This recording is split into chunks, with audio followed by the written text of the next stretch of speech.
গাড়ি আটকায় আবার ধরে ধরে মামলা দেয়।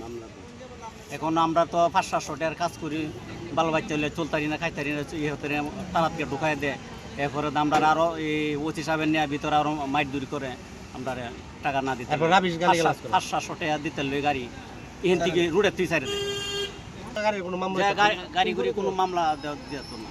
চিনজি ড্রাইভার কোনো মাইফিট করতো না, মালি মামলা দিয়ে না। আমাদেরকে মামলা দেয়, মামলা দেওয়ার পরে ওনারা ওই একটা স্লিপ দেয়, স্লিপ দিলে এই স্লিপ নিয়ে সারা আমরা বিকাশে দিতে হয়।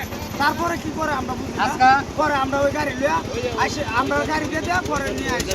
আমরা দিন খাই, দিন আনে দিন খাই, দিন মজুরি। আমরা তো ডাকাতি করি, বাটপারি করি না, ঠিক না? আমরা পরিশ্রম করে খাই, শ্রমিক।